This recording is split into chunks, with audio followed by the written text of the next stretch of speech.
Salam dan bahagia Ibu dan Bapak guru hebat.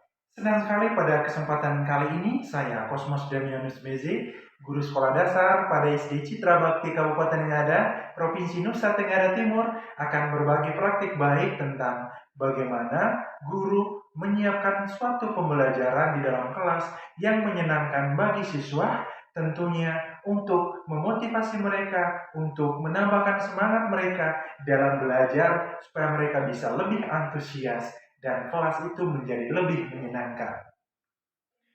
Oke Bapak Ibu, situasi awalnya kenapa saya memilih topik tentang menciptakan bagaimana guru bisa menciptakan pembelajaran yang menyenangkan bagi siswa, itu saya ambil dari kondisi peserta didik saya di kelas 1 sekolah dasar itu berjumlah 12 orang. Nah, mereka ini adalah anak-anak yang super aktif, anak-anak yang suka bergerak.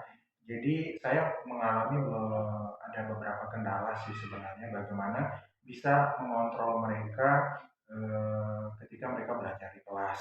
Nah, dari situasi tersebut ya saya mencoba mencari berbagai referensi itu di internet, di Instagram, di TikTok, dan juga saya belajar pada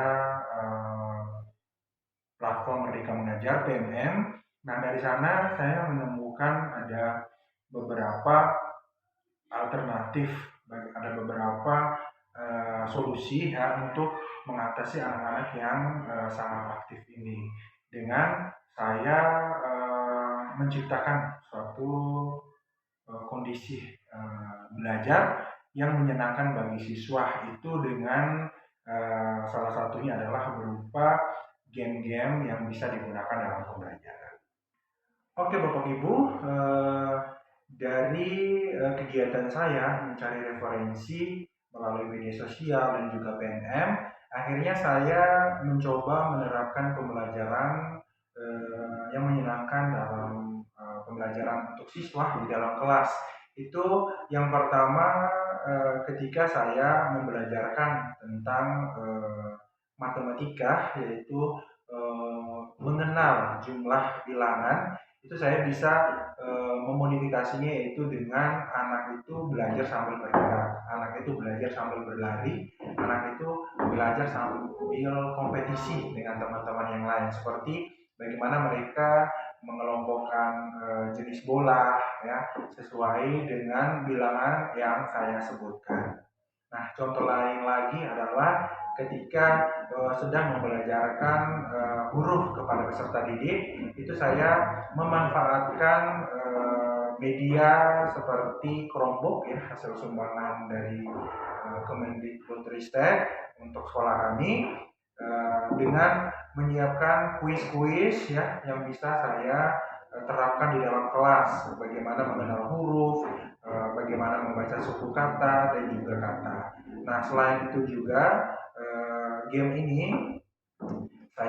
kuis ini saya bisa sewarkan kepada orang tua untuk anak bisa belajar dengan memanfaatkan teknologi yang dimiliki oleh orang tua di rumah, yaitu seperti laptop dan juga handphone orang tua masing-masing. Selain itu juga ketika saya sedang membelajarkan huruf kepada anak, saya coba memanfaatkan siswa yang suka bergerak, yaitu bagaimana mengenal huruf kepada mereka dengan teknik lompat huruf seperti itu. Jadi ketika saya menyebutkan huruf apa, siswa dibagi dalam dua orang begitu. Jadi satu memegang huruf apa, satu memegang huruf yang satunya. Ketika saya menyebutkan huruf, jadi mereka itu akan melompat ke tengah. Contoh huruf A, itu anak melompat ke tengah.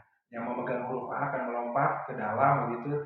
Begitupun juga dengan yang contoh memegang huruf N. Itu ketika teman-teman kelasnya meneriakan huruf N, itu anak yang memegang huruf N akan melompat. Atau ketika teman-teman di kelasnya menyebutkan huruf A, nanti anak yang memegang huruf A itu akan melompat. Nah, dengan ini anak akan cepat sekali belajar atau mengenal huruf. Oke Bapak Ibu, dari situasi, dari tantangan, dari aksi yang coba saya terapkan di kelas, ternyata memang ada hasil yang cukup bagus ya Bapak Ibu.